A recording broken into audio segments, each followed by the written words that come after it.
Anybody see the movie Noah? Anybody? Is it any good? No. I hear it's not the greatest story ever told. You know, so Christians are complaining because the movie Noah uses the word creator instead of the word God. And apparently to them, using the word creator instead of the word God shows that Hollywood is nothing but a bunch of atheists, environmentally tree-hugging wacko liberals. But at the same time, the deist Thomas Edison, using the word creator instead of the word God in the Declaration of Independence, proves beyond a shadow of a doubt that we are founded as a Christian nation. I'm confused. But I do really believe the movie Noah demonstrates everything that is wrong with Hollywood, because Russell Crowe's in it. But it really does show what Hollywood's all about. Between Noah and the movie Son of God, it just shows that Hollywood's all about taking money from Christians at Easter. The Central Coast made international headlines this month when a Guadalupe man was washed out to sea during a baptism. There's your new definition of irony. And I read the story with interest. I was reading one of the local reports, and they said 3 people were washed out, but 2 self-rescued. When did Ayn Rand start writing the news? And couldn't anybody walk out there and get him? I don't know. Apparently he pissed off Poseidon. He showed up 3 days later. We found him in a whale. But to me, the real stunning thing about that whole news story was the fact that the BBC and the Chicago Tribune had more information on that story than any of our local TV newspapers or radio, which kind of shows the sad state of the media in this county. I don't know about you, but if you ever tried getting any information, it's impossible. We only have 2 stations around here, KSBY in San Luis Obispo and KCOY in Santa Maria.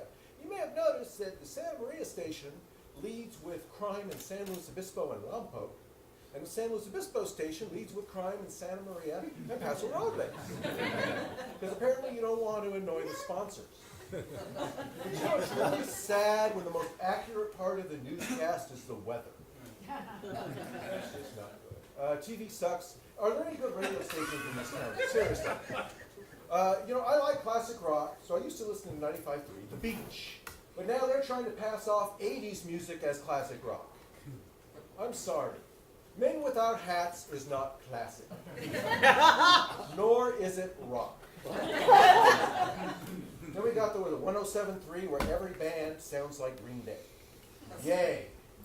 KZOZ, the only station in America that still thinks parading women in bikinis is a way to promote your radio station. How quaint is that? You got KCBX, which is jazz in the morning, NPR talk in the afternoon, and music for insomniacs at night. Listen.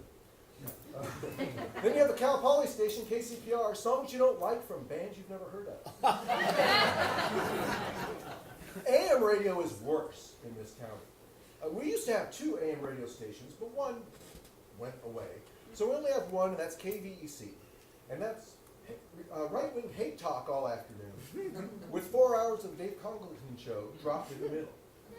Now, some of you may never have heard the Dave Congleton show because you're under 60. And you have a job. So if you never have, here's a brief example of what it sounds like. Hi, Dave Congleton here on the Dave Congleton Show. If you'd like to talk to me, Dave Congleton, on the Dave Congleton Show, call the Dave Congleton Show. On tonight's program at 6 o'clock, my board-op Joe will join me in the studio where we plead for phone calls for an hour. At 5 o'clock, we'll have Steve Valeri from Cal Poly Arts drop by and try to give away tickets to shows at the PAC that aren't selling. At 4 o'clock, we'll have another endless parade of right-wing wackos who will rant endlessly about conspiracy theories and internet rumors while I sit back and never ask them one question about verifying their sources.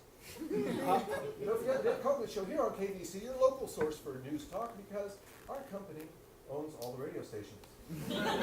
And don't forget, here's your last chance to form your IMDb profile and give my movie positive reviews, because God knows we need it.